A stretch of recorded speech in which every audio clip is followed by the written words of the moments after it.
Welcome back, Super Writers, and happy Wednesday. Today we are going to start our writing job, and over the next couple of days we're going to finish it throughout this week. So the first step in our writing process is to brainstorm. We're going to brainstorm or plan what we are going to write about. So here are the steps we are going to do. Today we are going to do our pre-writing, our brainstorming, and our planning. Tomorrow you are going to draft your story, draft your writing. It's your sloppy copy, which we're going to go back and search for mistakes later. And then you're going to revise and edit, which means you are going to add details, and you are going to look for mistakes. And then on Friday, we are going to rewrite our story in our best first grade handwriting. That is our final copy. And we're going to publish our stories on Friday.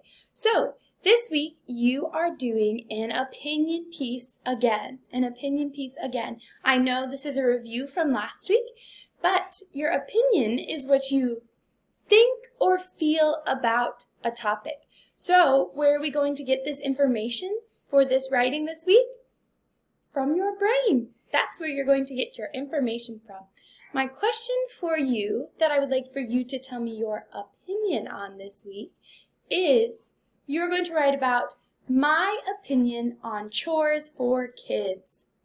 So, boys and girls, I am asking you to tell me, do you think kids should have chores? Now, a chore is a job that you do around your house. Maybe a chore for you is to make your bed, or to help your mom with the dishes, or with the laundry, or to clean your room when you're asked.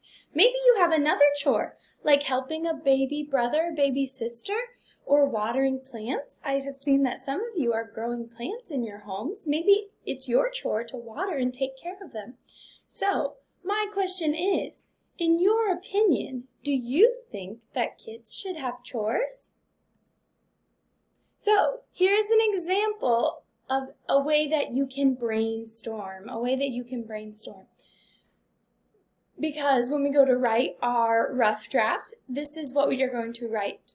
This is what we are going to use to write, because we know that in an opinion piece, in our opinion writing, we start with a topic sentence, and your topic sentence will read, kids, chores. Kids should have chores, or kids should not have chores. What is your opinion? And then I'd like for you to give me 3 sentences, 3 reasons why. I think kids should have chores because it helps their mom and dad. That's one reason. And then give me 2 more.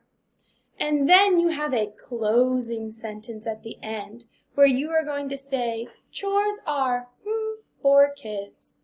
Chores are great for kids. That's my opinion. What's yours? I can't wait to read it. Happy writing!